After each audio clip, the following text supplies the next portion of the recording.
What happens when the people building the world's most powerful technology tell us that they are not responsible for how it is used?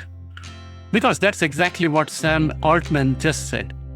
After backlash over OpenAI's plan to allow adult-verified erotica content on ChatGPT, he told CNBC and Business Insider, quote, "OpenAI isn't the moral police of the world." Now, that may sound like a throwaway line, but to me, it points to something much bigger. A repeat of the same failed leadership we saw with social media.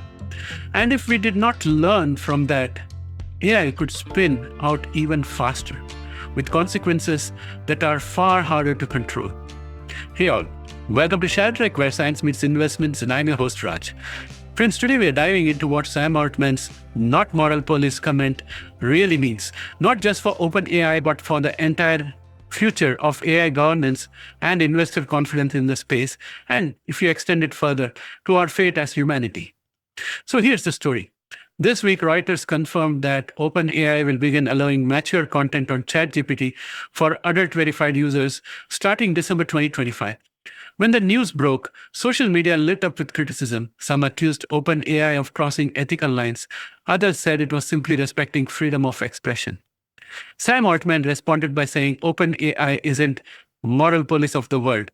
That statement was picked up by Business Insider and The Verge, and it triggered a fresh debate about where exactly we draw the line between innovation and accountability.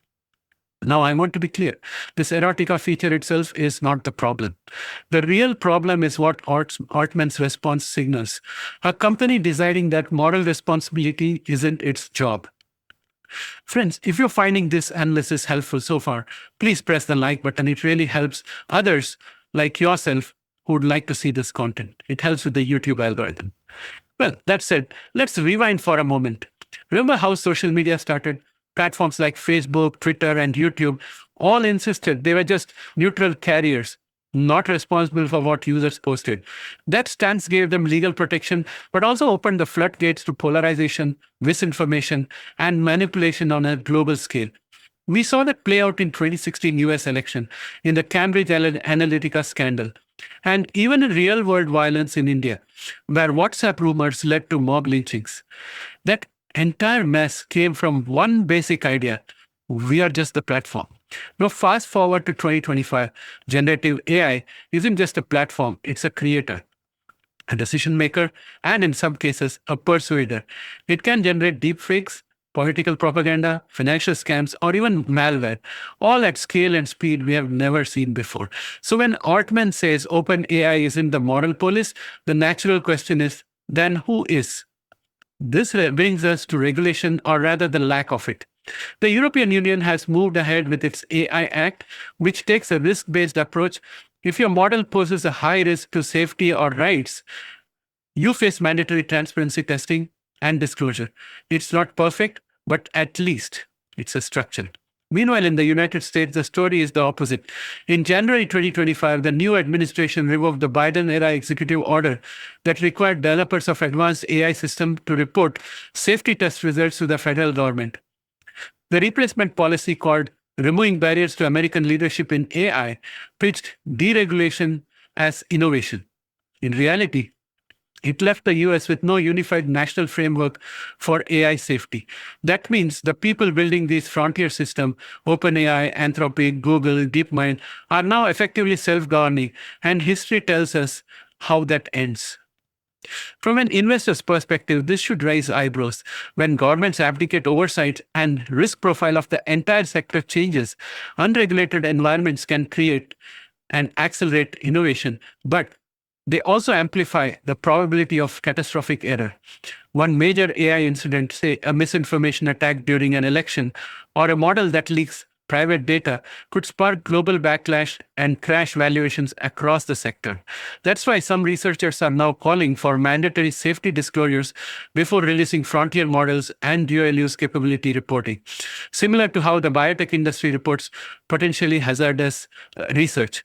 It's not about slowing innovation, it's about keeping innovation sustainable. Also, think of this approach. If you leave the policing to the society, then there will be various countries who would say that ChatGPT is not acceptable.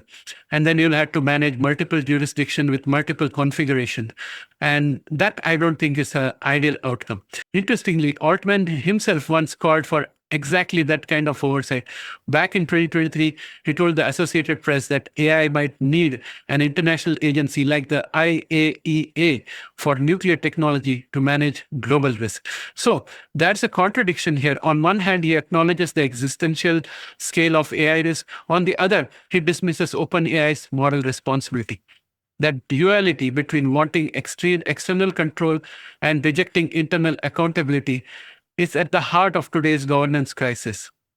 So, where do we go from here? First, we need to reject the false choice between innovation and regulation.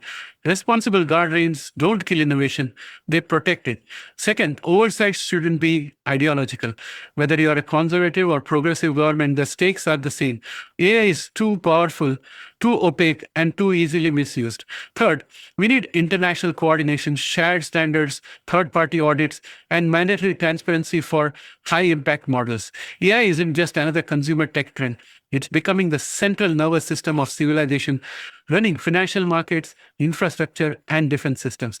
If we wait until something goes wrong to regulate it, we might not get a second chance. Most important is investor greed. If investors decide to throw caution aside and ride the gravy train, then we will be unable to stop bad things from happening. Well, friends, thanks for watching this video. If you found value in today's discussion, please subscribe and join the ShareTreck community. And let me ask you this question. What do you think? Should AI companies set their own moral boundaries, or should government step in sooner? Share your thoughts in the comment section. And if you want to have a more deeper read, check out the same article in the Substack where I share more of my thoughts and a more in-depth article. And I look forward to see you at the Substack. The link to my Substack is in the description. It's sharetrek.substack.com. Well, friends, that brings me to an end of this video. I hope you enjoyed this and it has given you food for thought. I'd like to hear from you in the comment section. Bye for now.